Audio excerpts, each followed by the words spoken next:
హల్లెలూయా. ఈరోజు దేవుడు మనకు అనుగ్రహించిన మంచి అవకాశాన్ని బట్టి ప్రభువుని ఎంతగానో స్తుతిస్తున్నాను.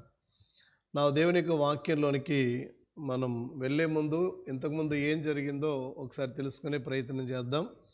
మనం ఎందుకు ప్రార్థన చేయాలి అనడానికి 6 ప్రాముఖ్యమైన కారణాలలో మొట్టమొదటిది, యేసుక్రీస్తు ఆజ్ఞాపించాడు గనుక ప్రార్థన చేయమని ఆయన చెప్పారు. యేసు ప్రభు మాత్రమే కాకుండా అపోస్తలులు అనేక స్థలాలలో మెలకువగా ఉండి ప్రార్థన చేయండి అంటూ పదే పదే ప్రార్థన చేయమని మనం హెచ్చరిక చేయబడ్డాం, ప్రోత్సహించబడ్డాం. కాబట్టి మనం ప్రార్థన చేయాలి.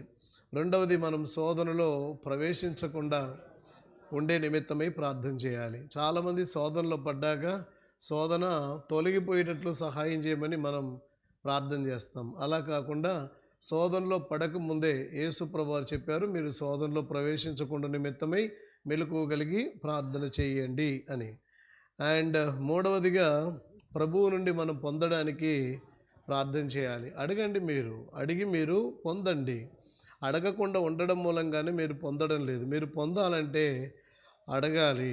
పొందడం కోసం మీరు సదా అడగండి, ప్రార్థించండి, పొందండి అని మూడో విషయాన్ని చూసాం. నాలుగవది, సంతోషం కోసం ప్రార్థన చేయండి అని.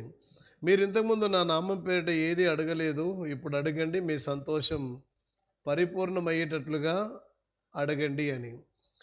ఇక్కడ అడగండి మీకు దొరుకుతుంది అన్న మాటతో పాటు మీ సంతోషం పరిపూర్ణమయ్యేటట్లుగా అడగండి. ప్రార్థించే వాళ్ళు సంతోషంగా ఉండగలరు.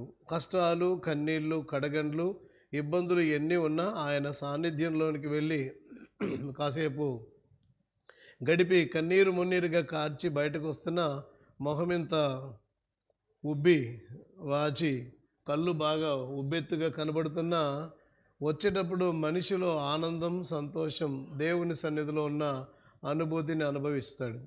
మోషే దేవుడి సన్నిధిలో గడిపి వస్తుంటే అతని ముఖం చూడడానికి వెరసిరి చూడలేకపోతున్నాం నీ ముఖాన్ని అన్నారు. ఎందుకంటే సూర్యుడు స్వయం ప్రకాశకుడై చంద్రుడి మీద తన కాంతిని ఇయ్యగా చంద్రుడు మనకు చల్లని మేనమామలాగా, చందమామలాగా కనబడుతుంటాడు. అలాగే నీతిసూర్యుడైన ప్రభు సన్నిధికి వెళ్ళినప్పుడు మన ముఖాలు అలా వెలిగిపోతాయి. అందుకని బైబిల్ అంది, వారి ముఖములు ఎన్నడూ లజ్జింపకపోవును, వారు ఆయన తట్టు చూడగా వారికి వెలుగు కలిగెను. దేవుడి సన్నిధికి వెళ్ళినప్పుడు మన ముఖాలు వెలిగిపోతాయి, మన హృదయం ఆనందంతో నింపబడుతుంది అని తెలుసుకున్నాం. ఈరోజు 2 చిట్ట కారణాలు. 5వది, 4 విషయాలు అయిపోయినాయి. 5వది, మనము చింతలను జయించడానికి ప్రార్థన చేయాలి. ఈ సమాజాన్ని పట్టి పీడిస్తున్న ఎన్నో సమస్యల్లో ఒకటి ఏంటంటే చింత. రేపేం జరుగుతుందో, ఎట్లా బ్రతకాలి, పిల్లల పెళ్ళిళ్ళు ఎలా చేయాలి, ఉద్యోగం వస్తుందో రాదో, ఇందులోంచి నేను బయటపడతానో పడను, అందరూ మాట్లాడితే బాగుంటుంది. మనిషి రేపటిని కూర్చున్న చింతతో ఈరోజు భారంగా బ్రతుకుతున్నాడు. ఒక మనిషి చింతను జయించే మార్గంలో అత్యంత ప్రాముఖ్యమైన మార్గం ఏమిటి అంటే ప్రార్థన సాధన ద్వారా మనము చింతను జయించగలుగుతాం.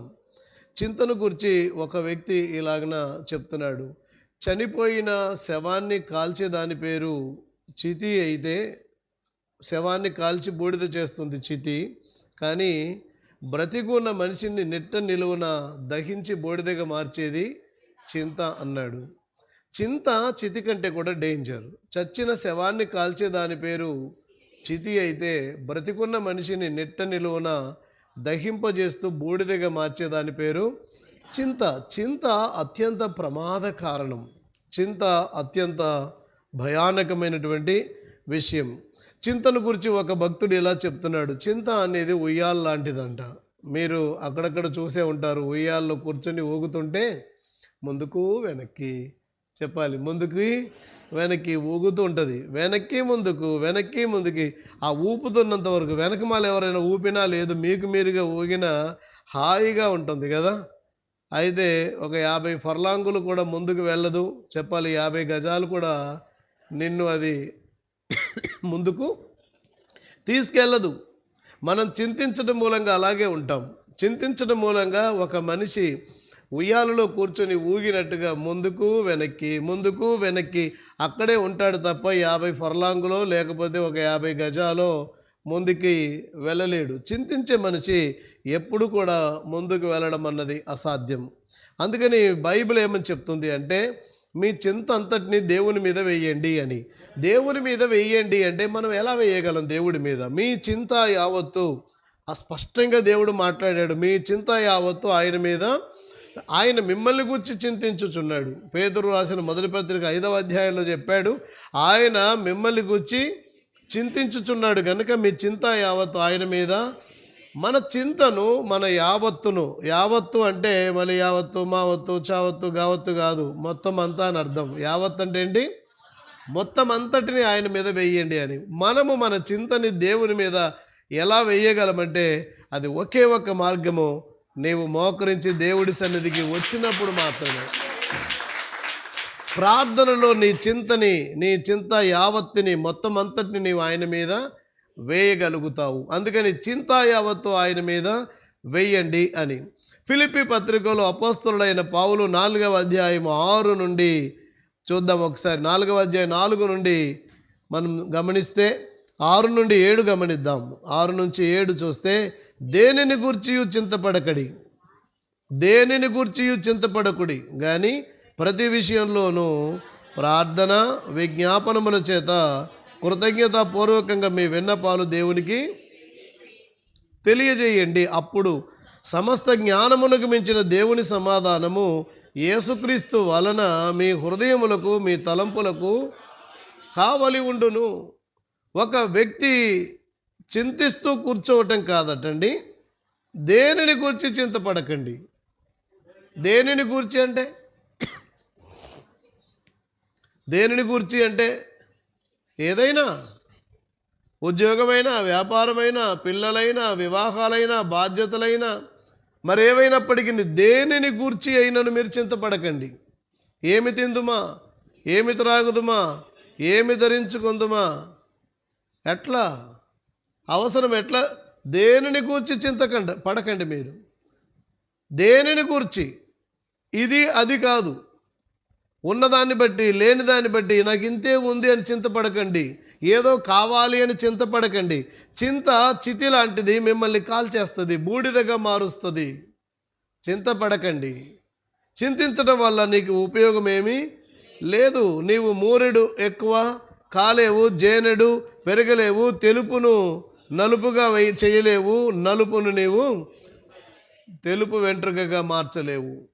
కనుక చింత నీకు అత్యంత ప్రమాదమైంది. కాబట్టి దేనిని గూర్చి చింతించకండి కానీ ప్రతి విషయములో, మళ్ళీ ఇక్కడ కూడా గమనించండి, దేనిని గూర్చి అన్నప్పుడు అందులో అన్నీ ఉన్నట్టే ప్రతి విషయము, కొన్ని విషయాల్లో కాదు.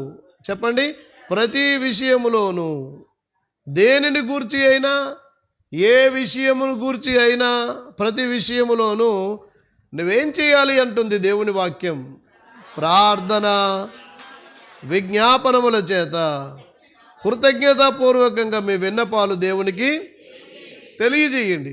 నిన్ను ఏది చింతకు లోను చేస్తుందో, నిన్ను ఏది కలవరానికి లోను చేస్తుందో, ఏది నిన్ను మనశ్శాంతి లేకుండా చేస్తుందో, ఏది నిన్ను నిద్రపోకుండా చేస్తుందో, ఏది నిన్ను కలవర పెడుతుందో దానిని గూర్చి, అది ఏ విషయమైనా కావచ్చు, ప్రతి విషయాన్ని నిన్ను ఇబ్బంది పెట్టే మరి దేనినైనా ప్రార్థన మరియు విజ్ఞాపనముల చేత మీరు దేవునికి తెలియజేయండి. ఇంకా ఏమన్నాడంటే అక్కడ కృతజ్ఞతాపూర్వకంగా తెలియజేయమన్నాడు. ప్రభువా, నా చింతలు పోగొట్టి, చిరాకులు పోగొట్టి, చింత చీకుల నుంచి నీవు విడుదల ఇస్తున్నావు దేవా, నీకు స్తోత్రములని కూడా నువ్వు కృతజ్ఞత చెప్పు. గత కాలంలో నువ్వు చేసిన మేళ్ళను బట్టి, ఇప్పుడు చేస్తున్న మేళ్ళను బట్టి, చేయబోతున్న మేళ్ళను బట్టి కూడా నీకు స్తోత్రం. ఎన్నో బాధల నుంచి తప్పించావు, ఎన్నో వేదల నుంచి విడిపించావు, ఎన్నో ఇబ్బందుల నుంచి తప్పించావు, నీకు స్తోత్రం. ప్రతి విధమైన ఏ సమస్య అయినా నువ్వు చింతపడకుండా ప్రార్థన విజ్ఞాపనములు కృతజ్ఞతాపూర్వకంగా మీ విన్నపాలన్నీ దేవుడికి చెప్పండి. ఇప్పుడు అంటే నువ్వు చింతలన్నిటినీ, నీ వేదనలన్నిటినీ, నిన్ను బాధ పెరుస్తున్న ప్రతి విషయాన్ని, వేదన పరుస్తున్న ప్రతి సంగతిని ప్రార్థన విజ్ఞాపనముల చేత నీవు దేవుని సన్నిధికి తీసుకొచ్చి ఆయనకు తెలియజేసినప్పుడు, ఆయన మీద వేసినప్పుడు సమస్త జ్ఞానమునకు మించిన క్రీస్తు సమాధానం. ఆహా, సమస్త జ్ఞానమునకు మించిన దేవుని సమాధానము యేసుక్రీస్తు వలన మీ హృదయములకు, మీ తలంపులకు. ఇది చాలా మనం ఇష్టపడవలసిన, ప్రేమించవలసిన మాట. సమస్త జ్ఞానమునకు మించిన క్రీస్తు సమాధానము లేక దేవుని సమాధానం. జ్ఞానమునకు అందనిది.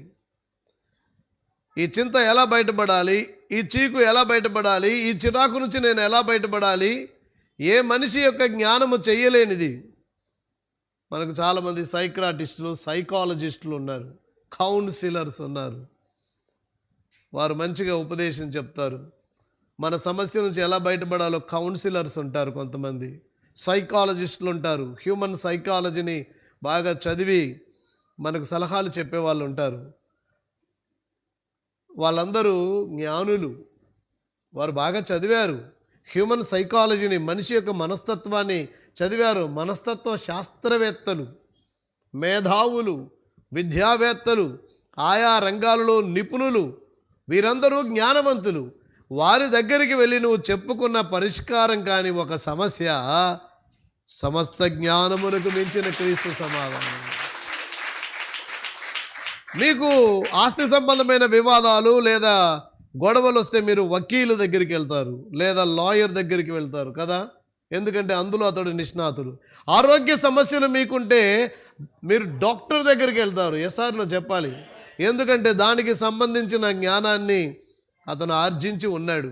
నీ శరీరంలోని అవయవాల మీద అతడు తీక్షణమైన పరిశోధన చేశాడు, చదివాడు. 7 ఏళ్ళు 10 ఏళ్ళు కోర్సుల మీద కోర్సులు చేశాడు. కాబట్టి ఆరోగ్య సమస్య వచ్చినప్పుడు నువ్వెన్నడూ లాయర్ దగ్గరికి వెళ్తావా?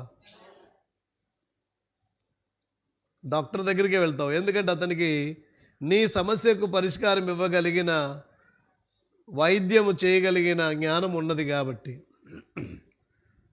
అయితే ఇంటి పక్క వాళ్ళు నీ స్థలాన్ని ఆక్యుపై చేసుకొని నీ మీదకి గొడవ వచ్చి కర్రలతో కొట్టడానికి వస్తే నువ్వు వెంటనే డాక్టర్ దగ్గరికి వెళ్ళి, డాక్టర్ గారు చెప్పాలి బిగ్గరగా, మా మీదకి పక్కింటి వారు వచ్చారండి, కర్రలు తీసుకొని వచ్చారండి, ఏదైనా పరిష్కారం చేయండి అని వెళ్తావా? వెళ్ళవు. ఎక్కడికి వెళ్తావంటే, మేము లీగల్గా ఎలా ప్రొసీడ్ అవ్వచ్చండి అని వెళ్తావు. ఎందుకంటే తత్సంబంధమైన జ్ఞానము డాక్టర్కి లేదు. బిగ్గరగా చెప్పాలి. నా వైపు చూడండి, అందరూ శ్రద్ధగా వినండి ఈ విషయాలని. డాక్టర్ జ్ఞానవంతుడే, కానీ ఈ విషయంలో అతనికి జ్ఞానం. మీకు బాగా కడుపు నొప్పి ఉంది, గబుక్కన మీకు దగ్గరలోనే లాయర్ గారు అందుబాటులో ఉన్నారు. లాయర్ గారు బాగా పెయిన్గా ఉందండి, మీరు చాలా సమస్యలకు పరిష్కారం చెప్పారని వెళ్తారా? వెళ్ళరు. ఎందుకంటే నీకు విచక్షణ ఉన్నది, నీకు జ్ఞానం ఉన్నది. నువ్వు ఎవరి దగ్గరికి పెడితే వాళ్ళ దగ్గరికి వెళ్ళావు. ఈ విషయంలో నీకు చాలా జ్ఞానం ఉన్నది.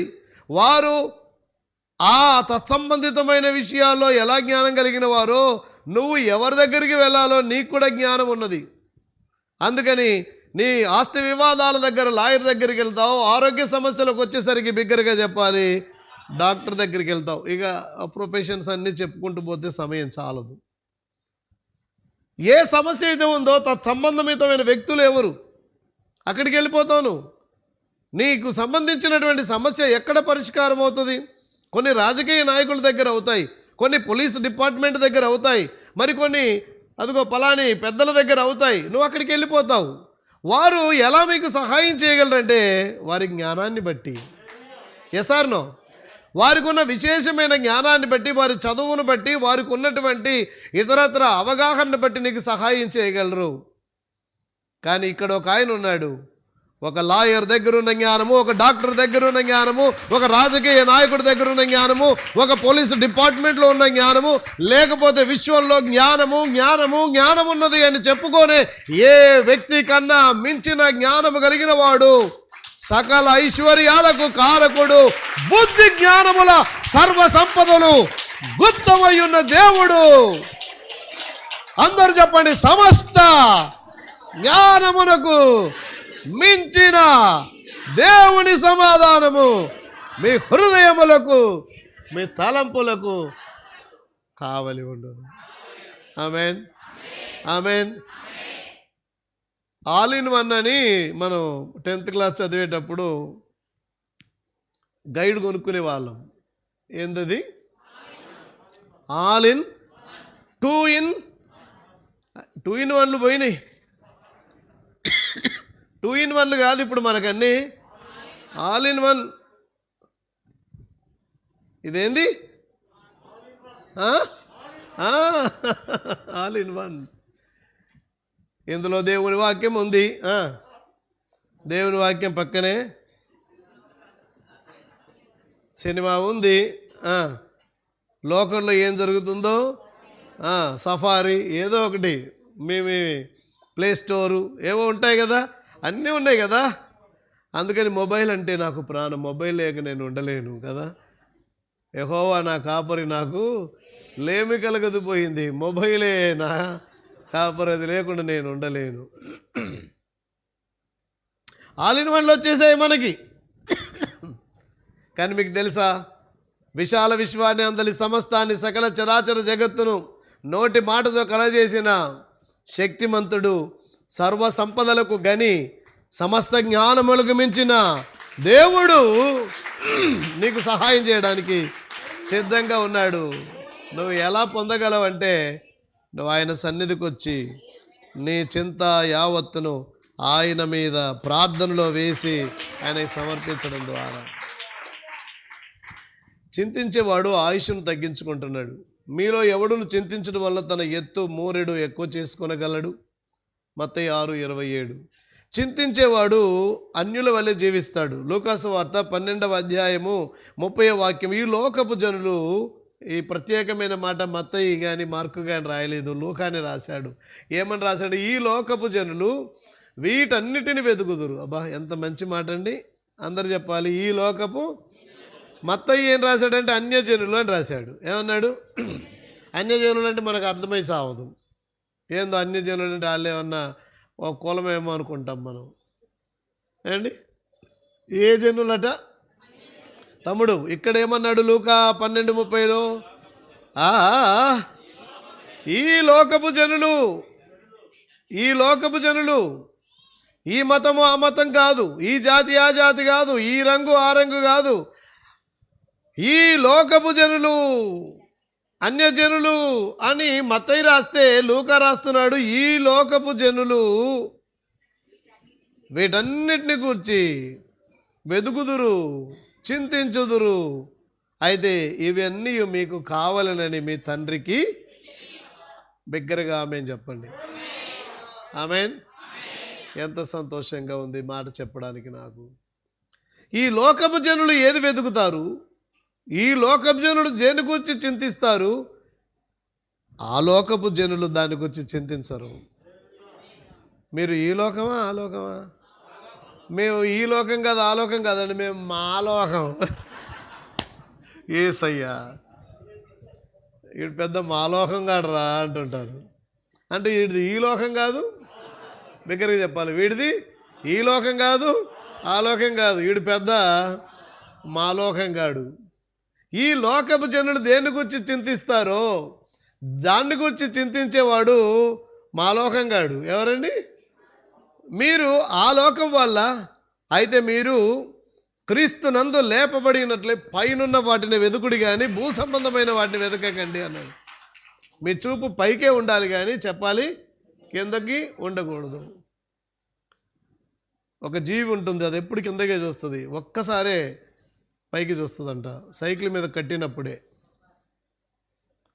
సైకిల్ మీద కట్టి ట్యూబ్తో కట్టినప్పుడే పైకి చూస్తుందంట. అది ఏంటది? పంది. ఎప్పుడన్నా ఇట్లా ఆకాశం వైపు చూడడం చూసారా? పందిని చూసారండి? చూడదండి అది.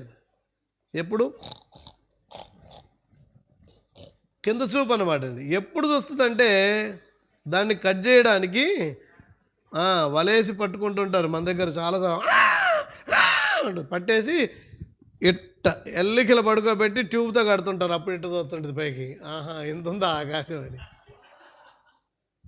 మనలో చాలామంది ఎలాంటి వాళ్ళంటే పోయేటప్పుడే చూస్తుంటారు ఏండి. ఈ లోకపు జనులు ఎప్పుడు కిందకి చూస్తుంటే దేవుని పిల్లలు పైకి చూడాలా. చింతను గురించి ఇట్లాంటి నిర్వచనం ఉంది. చింత అన్నది తొందరపడుట అనండి, ఆతృత, ముక్కలుగా చీలిపోవుట, ఉక్కిరి బిక్కిరి కావడం, ఉక్కిరి బిక్కిరి అవుట. చింతించడం అంటే ఆతృత, తొందరపాటు, ముక్కలుగా చీలిపోవటం, ఉక్కిరి బిక్కిరి అవటం. చింతించే వాళ్ళు ఇలాంటి అనర్థాలనే అనుభవిస్తారనమాట. ఉక్కిరి బిక్కిరి అయిపోతుంటారు, ఆతృత పడుతుంటారు, తొందర పడుతుంటారు, ముక్కలు ముక్కలుగా వారి జీవితం పాడైపోతుంది. వీరు ఉయ్యాలలో కూర్చొని ముందుకు వెనక్కి ఊగుతారే తప్ప ఒక్క ఫర్లాంగ్ కానీ ఒక 50 గజాలు కానీ ముందుకు ఎన్నడూ కూడా వెళ్ళలేరు. చింత అన్నది అన్యుల వలె జీవించటం, చింత అన్నది ఈ లోకపు జనులు జీవించినట్లుగా జీవించటం, రేపటి కూర్చిన ఆలోచనతో నిన్ను సతమతం చేస్తుంది. చింత జీవితాన్ని కూర్చిన మీ అభిప్రాయాన్ని మార్చేస్తుంది. అదేమంటుందంటే, జీవితంలో ఏమి తిందుము ఏమి తాగుదాం అనే కార్యాల నిమిత్తం జీవితం చేయబడింది. ఏం తినాలా ఏం తాగాలా అని మనల్ని ఒప్పిస్తుంది. తినడానికి ఉండకపోతే ఎట్లా, తాగకపోతే ఎట్లా, తాగడానికి ఉండకపోతే ఎట్లా, ప్రార్థన అంటే సరిపోద్దా, ఎప్పుడు చింతించమని చెప్తుంటుంది. జీవితాన్ని కూర్చిన, దేవుణ్ణి కూర్చిన తప్పుడు అభిప్రాయాన్ని చింత మనకి ఏర్పాటు చేస్తుంది. నేటి శక్తిని తీసేస్తుంది, నేటి సందేశాన్ని తినేస్తుంది లేదా హరించి వేస్తుంది. రేపటి శక్తిని కూడా ఇవాళ తగ్గించేస్తుంది. రేపు అనేది నువ్వు అనుభవించకుండా రేపటి చింత ఈ రోజు మీద పడ్డంతో రేపటి సంగతి దేవుడు ఎరుగు, ఉన్నదో లేదో తెలియని ఆ రేపు అన్న చింత ఇవాల్టి మీద పడి ఇవాళ నువ్వు భారంగా బరువుగా నిద్రపోవు. రేపు అప్పులోడు వచ్చి అడుగుతానన్నాడు, రేపు వాడు వచ్చేది. కానీ ఈరోజు నువ్వు చింతపడి ఈరోజు నిద్రపోవు. రేపు ఎట్లాగా ప్రాబ్లం ఎదుర్కోక, కానీ ఇవాళ ఏమైంది. అందుకని ఒక భక్తుడు అన్నాడు, నిన్నటి విచారాలు రేపటి చింతలు అనేటటువంటి ఇద్దరు దొంగల మధ్యలో క్రైస్తవులు సెలవ వేయబడినట్లు ఉన్నారు అన్నాడు. చింతించడం అంటే ఓ భక్తుడు చెప్తున్నాడు, దేవుణ్ణి అగౌరవపరచటమట. మనం చింతించటం అంటే అర్థం ఏంటి తెలుసా అండి? దేవుణ్ణి అగౌరవపరచ. నా పరమ తండ్రి అనండి, నా గురించి శ్రద్ధ తీసుకునేవాడు కాదు, సామర్థ్యము లేనివాడు అని చెప్పడంతో సమానం. మళ్ళీ ఒకసారి చెప్తారని చెప్పినట్టు, చింతించడం అంటే దేవుణ్ణి అగౌరవపరచడం. నా పరమ తండ్రి నా గురించి శ్రద్ధ తీసుకునే సమర్థత లేనివాడు అని చెప్పడంతో సమానం. చింతిస్తున్నావంటే నీ పరమ తండ్రి నిన్ను గూర్చి శ్రద్ధ తీసుకునే సమర్థత లేని చేతగానివాడు అని చెప్పడంతో సమానం. నీ దేవుడు అలాంటి వాడు అనుకుంటే చింతించు, లేదు నా గురించి ఆయన శ్రద్ధ తీసుకోగలడు అనుకుంటే చింతమాను. ఆమె చెప్పాలి, బిగ్గరగా చెప్పాలి. ఒక భక్తుడు అంటున్నాడు, చింత వల్ల బొత్తిగా ఉపయోగం లేదు. చింత విశ్వాసుల్ని అవిశ్వాసుల్లాగా మార్చేస్తుంది. చింత తమను పోషించి అవసరాలు తీర్చే తండ్రి ఉన్నాడు అన్న సంగతి మర్చిపోయేటట్టుగా చేస్తుంది. నిన్నటి విచారాలు మరియు రేపటి చింతలు ఈరోజు ఆనందాన్ని తీసేస్తాయి. నిన్న రాదు, రేపు ఉందో లేదో తెలియదు, ఉంటే రేపు అనుభవిద్దాం. అందుకని మత్తయి సువార్తలో అన్నాడు, రేపటి దినము దాన్ని గురించి చింతిస్తుంది. నువ్వు అడ్వాన్స్గా రేపటిలోకి ఎందుకు వెళ్ళిపోతావయ్యా? ఇవాళ నువ్వు ఆనందంగా బతుకు. ఈరోజు నీ భారమంతా దేవుని మీద వేసేయి. రేపు ఏం జరుగుతుందని ఇవాళ నిద్రపోకుండా ఉండమాకు. ఇవాళ మంచిగా నిద్రపో, రేపటి సమస్యను శక్తివంతంగా ఎదుర్కొంటావు. దేవునికి స్తోత్రం. హల్లెలూయా, హల్లెలూయా. చింతను జయించే మార్గాలు విశ్వాసం కలిగి ఉండడం, దేవుడి సన్నిధికి వెళ్ళి ప్రార్థన చేయటం, నిన్ను గూర్చి నీ తండ్రికి శ్రద్ధ ఉన్నది అని నీవు గమనించటం, మూడవది ఆయన్ని మహిమపరచినట్లు దేవుని చిత్తాన్ని నీ జీవితంలో ప్రధానంగా పెట్టుకోవటం, నా పట్ల ఆయనకు శ్రద్ధ ఉందని నమ్మటం ఎప్పుడైతే చేస్తావో ప్రతి విషయములు నీవు ప్రార్థన విజ్ఞాపనముల చేత నీ చింత యావత్తును ఆయన మీద వేసేస్తావు, ఆయన చూసుకుంటాడు. Praise the Lord. Hallelujah, hallelujah. నాకు చాలాసార్లు ఈ భారమంతటిని భర్త మీద పారేసి హాయిగా నిద్రపోయే భార్యలు గుర్తొస్తుంటారు నాకు. అప్పులోడు రేపు వస్తున్నాడంటే ఈవిడ హాయిగా నిద్రపోతుంది, బాధపడేది ఎవరు? బండి మీద వెళ్తుంటే వెనకాల ఉప్పు స్తంభమా ఏంటది, ఉప్పు బస్తాలాగా చక్కగా కూర్చుంటుంది, నడిపేవాడికి బాధ. ఎవరు ఎక్కడ అయితే ఏందండి ఆగారు పోనివ్వండి అంటే, ఉండవే ఆ తెల్ల డ్రెస్ వేసుకున్నాడు ఉన్నాడు, జేబులేమో లైసెన్స్ లేదు. హలో ఏందండి ఆపారు, పదండి అంటుంటే ఉండమ్మా జేబులో లైసెన్స్ లేదు, ఎదురేమో ఏ ఏ ఏ పోలీసు, కాకి పోలీసు కాదు, వైట్ డ్రెస్ కాకి కాదు, ట్రాఫిక్ పోలీసు ఉన్నాడు. అందుకని నేను ఆగాడు. ఏం కాదు పదండి. అప్పుడప్పుడు అంటే ఆడవాళ్ళు ఉంటే ఏం కాదంట పా అంటారు. కొన్నిసార్లు అస్త్రమే అది, కొన్నిసార్లు అదే నిజమైతే దేవుడు నీతో ఉంటే ఏం కాదు పో, ఆమేన్. కానీ నువ్వు లైసెన్స్ లేకుండా ఉండడం మంచిది కాదు కదా, ఆడవాళ్ళు ఉన్నారని. ఎంతకాలం లైసెన్స్ లేకుండా ఉంటావు, దొరుకుతావు కదా, దొరికినప్పుడల్లా వడ్డింపులేగా. ఈవిడికి ఎందుకు భయం అంటే, మేము అప్పుడప్పుడు చూస్తుంటాం, ఏదో అన్నీ ఆటోలు ఆగిపోయినాయి, ఎందుకన్నీ లారీలు ఆగిపోయినాయి అంటే ఎదరా ఆర్టీఏ ఉన్నాడు, బ్రేక్ ఇన్స్పెక్టర్ ఉన్నాడు అక్కడ. వీళ్ళు కూడా అటు ఇటు ఆపోజిట్ వచ్చేవాళ్ళు. ఏంది అటంటే అదేందో ఇటు అంటేనే తెలిసిపోద్ది వీళ్ళకి. ఏందది కేసులు రాస్తున్నారు, ఆడేమో ఆడి దారిన 80 స్పీడ్లో పోతున్నాడు, ఈడు బుర్ర బుర్ర అని ఈడు దారి 100 స్పీడ్లో పోతున్నాడు. కానీ వీడికి మంచి చేయడం కోసం అంటాడు, అంటే కేసులు రాస్తున్నారని వీడు పక్కకి తీసుకొని ఆపుకుంటాడు. ఎంతసేపు అంటే వాడు వెళ్ళిపోయేదాకా. అవునా? చాలా సందర్భాలు మన జీవితాలు అలాగే ఉంటాయి. చక్కగా ఉప్పు బస్తాలాగా ఆ బండి మీద స్కూటర్ మీద వెనకాల కూర్చొని హాయిగా ఉంటుంది ఆవిడ. ఎదుర్కొనేదంతా ఎవరు? నా ప్రియమైన సోదర సోదరిలారా, ఆ భర్త బండి నడుపుతుంటే ఉప్పు బస్తాలాగా కూర్చున్న భార్యలాగా యేసయ్య నడుపుతాడు. కూర్చుందాం శుభ్రంగా, దేవుడే నడిపిస్తాడు. హల్లెలూయా, హల్లెలూయా. నంబర్ 6, 6వది రక్షణ పొందడం కోసం ప్రార్థన చేయాలి. ఇది నేను కొన్ని ప్రత్యేకమైన విషయాలు చెప్తాను, అందుకని పాటను 2 చరణాలతోని మనం ఆపుకొని మీకు అనేక సంగతులు చెప్పాలనే ఆసక్తితో ఇక ప్రతి వారం దీని మీద కొన్ని 10ల కొలది వారాలు మనం ఒక పెద్ద సిరీస్ ఇది అయిపోయేది కాదు.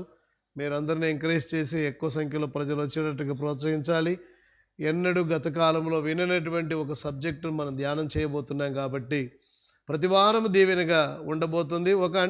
ఒక నిర్మాణాత్మకమైన ఒక సీక్వెన్స్గా సత్యాలను తెలుసుకునే కార్యక్రమం. నంబర్ 6, మనం ఎందుకు ప్రార్థన చేయాలంటే రక్షణ పొందడం కోసం ప్రార్థన చేయాలి. అయ్యో మేము ఆల్రెడీ రక్షణ పొందామండి, మాకెందుకండి ప్రార్థన అంటే శ్రద్ధగా వినండి, అనేక అంశాలు మీతో చెప్తాను. రోమాపత్రిక 10వ అధ్యాయం 13వ వాక్యం ఏమని చెప్తుంది అంటే, ఎందుకనగా ప్రభువు నామమును బట్టి ప్రార్థన చేయువాడెవడో వాడు రక్షింపబడును. ఎవరు రక్షణ పొందుతారు అని బైబిల్ చెప్తుంది అంటే, ప్రభువు నామమును బట్టి ప్రార్థన చేయువాడెవడో వాడే రక్షణ పొందుతాడు. నువ్వెందుకు ప్రార్థన చేయాలి అంటే, నువ్వు రక్షణ పొందాలి అంటే నువ్వు ప్రార్థన చేయాలి. ఒకడు హృదయంలో విశ్వసించాలి, నోటితో ఒప్పుకోవాలి, ప్రభువా నేను పాపిని అనాలి. అవునా? Yes or no? రైట్. ఇంకొక వాక్యం చూద్దాం. అపోస్తలుల కార్యములు 2వ అధ్యాయం 21వ వాక్యం ఇలా చెప్తుంది, అప్పుడు ప్రభువు నామమును బట్టి ప్రార్థన చేయువారు కొందరు. అమ్మా నేను కొందరు అనుకున్నానమ్మా, కొందరా అందరా? డౌట్ పోయిందా మీకు? చూడండి, రోమా 10:13లో ఎందుకనగా ప్రభువు నామమును బట్టి ప్రార్థన చేయు వాడెవడో వాడు రక్షించబడతాడు. ఓకే, ఇప్పుడు అపోస్తల కార్యము 2:21లో అప్పుడు ప్రభువు నామమును బట్టి ప్రార్థన చేయువారు అందరూ రక్షణ పొందుదురని దేవుడు చెప్పుచున్నాడు. ఎవరు చెప్తున్నారు? పాస్టర్ గారా? అయ్యా ప్రార్థన చేస్తే నీకు రక్షణ అని పాస్టర్ గారు చెప్తున్నారా? ప్రభువు నామమును బట్టి ప్రార్థన చేయువారు అందరూ అనండి, కొందరు కాదు. ఎంతమంది అయితే ఆయన నామాన్ని బట్టి ప్రార్థన చేస్తారో వారందరూ రక్షణ పొందుదురు అని బిగ్గరగా చెప్పండి. ఎవరు చెప్పుచున్నారు? దేవుడు చెప్పుచున్నాడు. దేవుడు ఏం చెబుతున్నాడు అంటే ప్రార్థన చేసేవారే రక్షణ పొందగలరు. ప్రార్థన మినహా, ఒప్పుకొనుట మినహా, పశ్చాత్తాపపడుట మినహా, ప్రభువు నామమును ఒప్పుకొనటం మినహా నీకు రక్షణ మార్గం లేనే. ఏదేదో ఒప్పుకోవటం కాదు, ప్రభువు నామమును ఒప్పుకొని ప్రార్థన చేయాలి. నీకోసం ప్రాణం పెట్టిన నాదుణ్ణి రక్షకుడిగా అంగీకరించి హృదయంలో విశ్వసించాలి, నోటితో ఒప్పుకోవాలి, పలకాలి, ప్రభువా నన్ను రక్షించు అని. ఆయన నామమును బట్టి ప్రార్థన చేయి వాడెవడో వాడు రక్షించబడతాడు. ప్రభువు నామమును బట్టి ప్రార్థన చేయువారు అందరూ రక్షణ పొందుదురు అని దేవుడు చెప్పుచున్నాడు. 4 విషయాలు చెప్తాను. 1, ప్రభువు నామమును బట్టి ప్రార్థన చేయువారు ఎవరైనా రక్షణ పొందుతారు.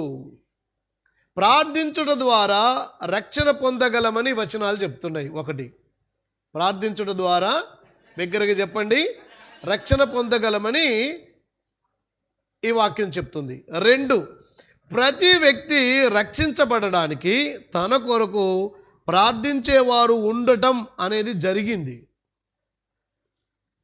నేనేమంటానంటే సంబడి పే ఫర్ us, మన కోసం ఎవరో వెల చెల్లించారు. For our salvation. Somebody pay for our salvation, somebody pay for us, మన కోసం ఎవరో చెప్పాలండి. నువ్వు ఇక్కడ కూర్చొని ప్రభువును ప్రార్థన చేస్తున్నావంటే నువ్వు గొప్పతనం అనుకుంటున్నావు. తల్లి, నీ కోసం ఎవరో వెల చెల్లించారు అనండి ఆ మాట. ఏమిటా వెల? 1016లా, 10,116లా ప్రార్థన చేశారు. ప్రార్థన అనే వెల చెల్లించారు. ఈ 4 విషయాలు గుర్తుపెట్టుకోండి. మొట్టమొదటిది, ప్రార్థన చేయటం ద్వారా నీవు రక్షణ పొందుతావు అని వాక్యం సెలవిస్తుంది. 2వది, నువ్వు రక్షణ పొందడానికి, లేదు ఇతరులు రక్షణ పొందడానికి, లేదా నేను రక్షణ పొందడానికి ఎవరో ప్రార్థన అనే వెలను చెల్లించారు. సంబడి పే ఫర్ us, మన రక్షణ కోసం, ఫర్ అవర్ సాల్వేషన్, మన విమోచన కోసం ఎవరో కన్నీరు గార్చారు, ఎవరో ప్రార్థన చేశారు. మా కుటుంబాల కోసం మా అమ్మమ్మ బిందెల కొలది కన్నీరు కార్చింది. మా కన్న తల్లి మా కోసం, మా రక్షణ కోసం వెల చెల్లించింది.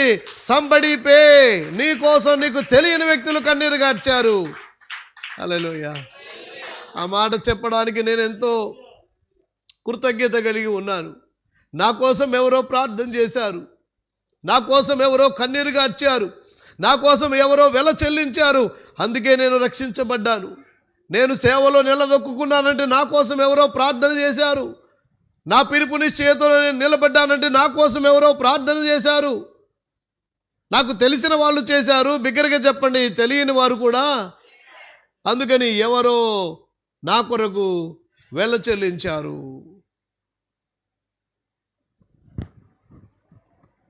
మన ఇతరుల కోసం వెల చెల్లించగలమా?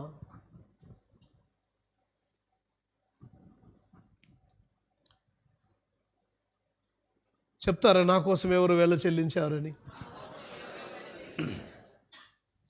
నా కోసం ఎవరో ప్రార్థన వెల చెల్లించారనండి.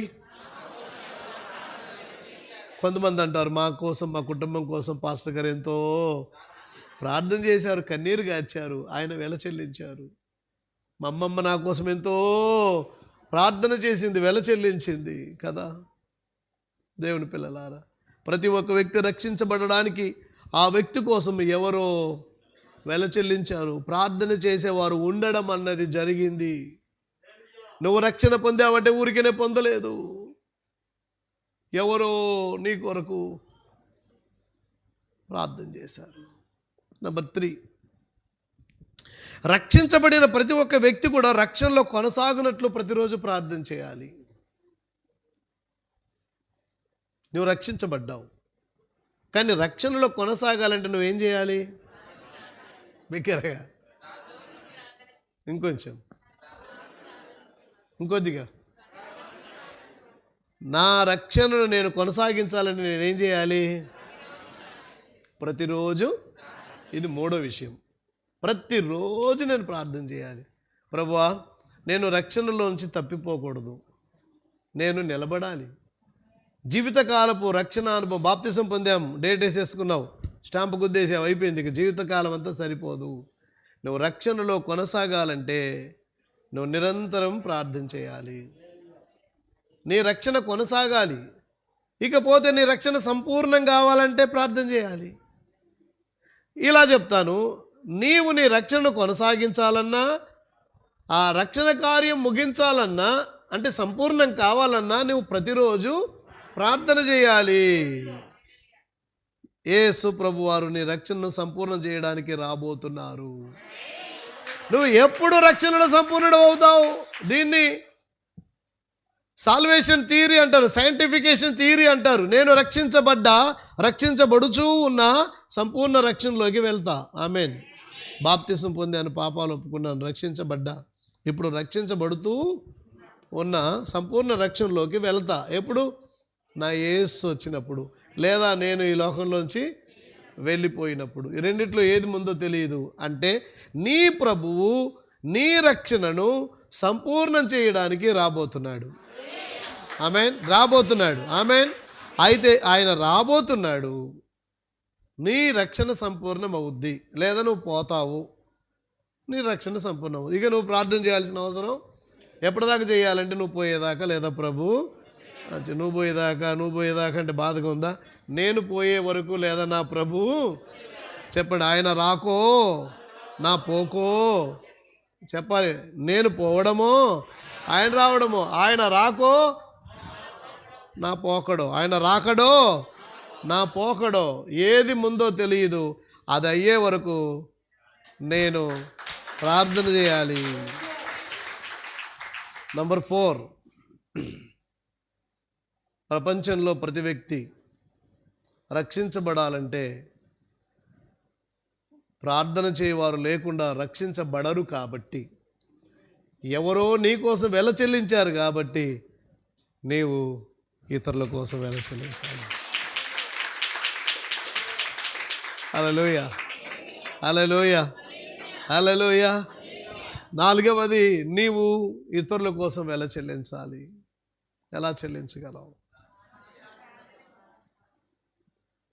ఒకటి, ఎవరో నీ కోసం, ఇప్పుడు నువ్వు ఇతరుల కోసం. ప్రార్థన చేసేవాళ్ళు రక్షణ పొందుతారు. ప్రార్థన చేసేవాళ్ళు చెప్పాలి రక్షణ పొందుతారు. రక్షణ పొందిన ప్రతి ఒక్క వ్యక్తి కోసం ఎవరో వెల చెల్లించారు. నేను నా రక్షణను సంపూర్ణమయ్యే వరకు ప్రార్థన చేయాలి. ప్రపంచంలో మిగిలిన వ్యక్తులు రక్షించబడాలంటే నేను ప్రార్థన చేయాలి. హల్లెలూయా. సెయింట్ అగస్టిన్ ఇలా చెప్తాడు, నా తల్లి కన్నీటి ప్రవాహంలో నేను కొట్టుకుని వచ్చి దేవుడి సన్నిధిలో పడ్డాను. హల్లెలూయా. సెయింట్ అగస్టిన్ రక్షణకు కారణం ఎవరయ్యారంటే అమ్మ కన్నీటి ప్రార్థన. జాన్ న్యూటన్ అనే ఒక వ్యక్తి అంటాడు, నా బాల్య దినాల్లో ఏ విధంగా నిద్ర నుండి లేచేవాడినో నాకు ఇప్పటికీ బాగా గుర్తు. మా ఇంటిలో గడియారం లేదు. వేకువనే నా తల్లి లేచి వేదనతో మూలుగులతో చేసే ప్రార్థన నన్ను మేల్కొల్పేది. ఇది తెల్లవారుజాము అమ్మ ప్రార్థన చేస్తుందని తెలిసేది. నా ఉపాధ్యాయుల పేర్లు, తోటి విద్యార్థుల పేర్లు నాకు ఇప్పటికీ అంతగా గుర్తులేవు, కానీ నా తల్లి చేసిన కన్నీటి ప్రార్థనలు నాకు బాగా గుర్తున్నాయి.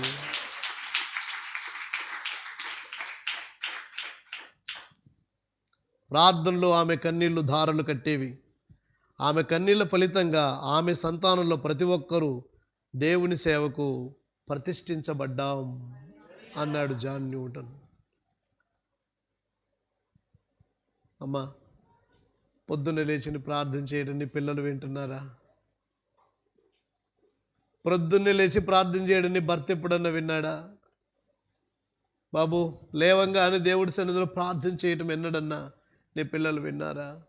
జాన్ న్యూటన్ అంటున్నాడు, మా ఇంటిలో గడియారము లేదు. వేకువని లేచి నా తల్లి ప్రార్థన చేస్తుంటే తెల్లవారిందని మాకు తెలిసేది. నా ఉపాధ్యాయుల పేర్లు నాకు అంతగా గుర్తులేదు, నా స్నేహితుల పేర్లు కూడా నాకు అంతగా గుర్తులేదు. కానీ నాకెప్పుడు గుర్తు నా కన్న తల్లి కన్నీటి ప్రార్థనలు, దారాలు కట్టేవి. ఆమె కన్నీటి ప్రార్థనలు ఈరోజు మేమందరం రక్షించబడ్డానికి కారణమైంది. జాన్ న్యూటనే కాదు, నేను కూడా అదే సాక్ష్యం చెప్తున్నాను. నా తల్లి, నా తల్లిని కన్న తల్లి ఎక్కడ ప్రార్థించే తల్లులు ఉంటారో, ఎక్కడ ప్రార్థించే తండ్రులు ఉంటారో. యోబు ప్రతి సూర్యోదయాన ఉదయకాలమే తన పిల్లల కోసం బలి అర్పించి ప్రార్థన చేసేవాడు. దేవుని పిల్లలారా, అబ్రహాం లింకన్ గురించి, అమెరికా దేశపు అధ్యక్షుడు, అలాంటి ప్రెసిడెంట్ ఇంకొకటి లేడు అమెరికాకి. చాలామంది అమెరికా దేశాన్ని పరిపాలన చేశారు, నేటికి అధ్యక్షులు చాలామంది మారారు. కానీ అమెరికన్స్ల యొక్క గుండెలో గూడు కట్టుకున్న దేవుడు ఎవరో తెలుసా? Abraham Lincoln. ఆయన్ని దేవుడు. మేము అమెరికా వెళ్ళినప్పుడు అబ్రహాం లింకన్ యొక్క జన్మస్థానం, ఆ యొక్క ఎగ్జిబిషన్ అంతా చూసాం. ఒక ప్లెజెంట్గా ఉన్న ప్లేస్ అది. ఆయనకు సంబంధించిన అన్ని వివరాలు అక్కడ ఉన్నాయి. ఆయన చిన్నప్పుడు నీళ్ళలో పడిపోతాడనమాట. కట్టెలు కొట్టడానికి వెళ్ళి నీళ్ళలో పడిపోతాడు, చచ్చిపోయేవాడు, బతుకుతాడు. అక్కడ రాశారు ఆ రోజు, అది మేము చూసాం. ఇదిగో ఈ నీళ్ళలో కొట్టుకుపోయేవాడు కానీ బతికాడు, ఎందుకంటే అమెరికా దేశానికి ఇతడు అధ్యక్షుడు కావాలి కాబట్టి. అబ్రహాం జీవితం చరిత్రను మనం కనుక ఆలోచన చేస్తే, అతని జీవిత చరిత్రలో బాల్యం అనే అధ్యాయం ఒక గొప్ప ఉదాహరణ. అతను చిన్నప్పుడు వాళ్ళ అమ్మ అనేదట, నువ్వు బ్రహ్మాండమైన వ్యవసాయదారుడవో 100 ఎకరాల ఆసామివో కావటం కన్నా బైబిల్ చదువుకుంటూ ప్రార్థన చేస్తూ బ్రతకటం నాకు ఇష్టం నాన్న అనేదంట వాళ్ళ అమ్మ, అబ్రహాం లింకన్ తల్లి. కానీ లింకన్ బాలుడిగా ఉన్నప్పుడే అమ్మ చచ్చిపోయింది, అనాథగా మారిపోయాడు. తండ్రి గారు మళ్ళీ ఇంకొక ఆవిడని పెళ్లి చేసుకున్నాడు. అయితే ఆవిడ కూడా చాలా మంచిదట, ఆవిడ కూడా ప్రార్థన పొర్రాలట. అబ్రహాం లింకన్ యొక్క మారు తల్లి లింకన్తో పలుమార్లు అనేదంట, బైబిల్ చదువు ప్రార్థించు, బైబిల్ చదువు ప్రార్థించు ఎప్పుడు చెప్తూ ఉండేది. లింకన్ ప్రతిరోజు బైబిల్ చదివేవాడట.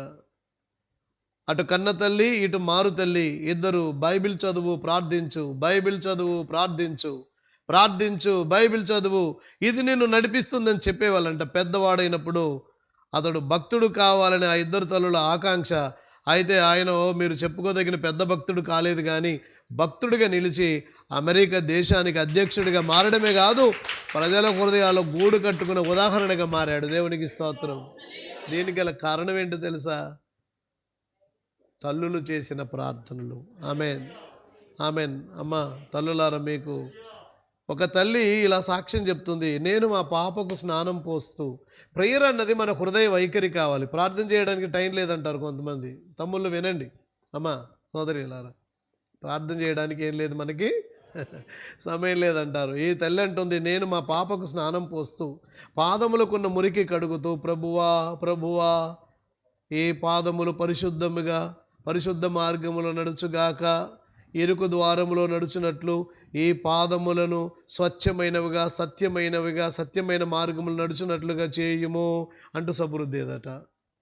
చిన్న పాపకు స్నానం పోస్తూ చేతులు కడుగుతూ ప్రార్థిస్తూ ఉంటాను, ప్రభువా ఎల్లప్పుడూ ఈ చిట్టి చేతులు పెద్దవైన నీ పనులు చేస్తూ ఉండాలి, నీ పనులు చేస్తూ ఉండాలి అని చేతులు రుద్దేదాన్ని. తర్వాత మోకాళ్ళు తోముతూ, ఓ ప్రభువా ఈ మోకాళ్ళు అనేకమైన విజయాలు సాధించే ప్రార్థన మోకాళ్ళుగా, ఎందరికో ఆశీర్వాదకరంగా ఆత్మలు సంపాదించే మోకాళ్ళుగా ఉండుగాక అని. ఇంకా ప్రార్థన అయిపోలేదు, పాప బట్టలు ఉతుకుతూ ఇలా ప్రార్థన చేసేదాన్ని, ప్రభువా నీతి వస్త్రము ధరించి ఈ మురికి వస్త్రాన్ని నేను ఉతికి శుభ్రపరిచినట్లుగా నా బిడ్డ ఎప్పుడు తెల్లని వస్త్రాలు అంటే మురికి లేని వస్త్రాలు ధరించి నిత్యత్వంలో దీవించినట్లుగా పాపకుల వస్త్రాలకు మురికి తొలగించటం కాదు, ఆవిడ రక్షణ వస్త్రాలు ధరించి పరిశుద్ధమైనదిగా ఉండుగాక. ఆమె చెప్పాలి. ఉన్నారా ఇలాంటి తల్లులు? అటో మొట్టికాయ వేసి ఏటో కుదిపి పట్టాను ఉండవు. స్నానం పోయాలంటే నాకు గండం నువ్వు అదిగాను ఇదిగాను. పిల్లల్ని తిడుతుంటారండి. పిల్లల్ని తిట్టే వాళ్ళంటే చాలా బాధగా ఉంటుంది నాకు. కానీ పాస్టర్ గారు నాకు తెలిసి ఇన్ని సంవత్సరాలు ఎన్నడూ పిల్లల్ని తిట్టలేదు, కొట్టను కూడా లేదు. పిల్లల్ని తిట్టడం కొట్టడం లేదు. భయం భక్తి నేర్పించాం అంతే. ప్రార్థన చేయాలి మనం. కొట్టడం వల్ల తిట్టడం వల్ల ఒరిగేది ఏముంటుంది చెప్పండి?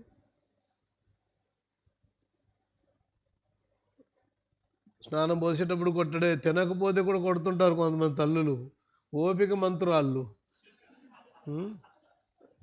పాపం తినబుద్ధి కాక తినట్లేదు, నువ్వు ఓపికగా పెట్టాలి. అదిగో చందమామ అనాలి, నోట్లో దోపాలి, అంతేనా? అదిగో పిల్లి అనగా నోట్లో దోయాలి, అది లెక్క. అమ్మమ్మ అదిగో కుందేలు ఉండదు, పాడు ఉండదు, ఎక్కడ ఇడదు అని అలా చేయాలి. కానీ తినవు. నా సావుకు వచ్చింది. వేరే వాళ్ళతో కూడా చెప్పేటప్పుడు కూడా ఇది తినేసరికి నా సావు అవుతుంది. చిన్నప్పటి నుంచి ఫీడ్ చేసుకుంటుంది, పెద్ద అయినాక అది కూడా అదే మాట అంటుంది. ప్రార్థించే తల్లులు ఉన్నారండి? మొర్రపెట్టే తల్లులు ఉన్నారండి? నేనంటాను, అప్పుడప్పుడు వెళ్ళి దేవుడి సన్నిధిలో గడిపి రావటం కాదు, నిత్యము ఆయన సన్నిధిని అనుభవించే వాళ్ళంగా ఉండాలి.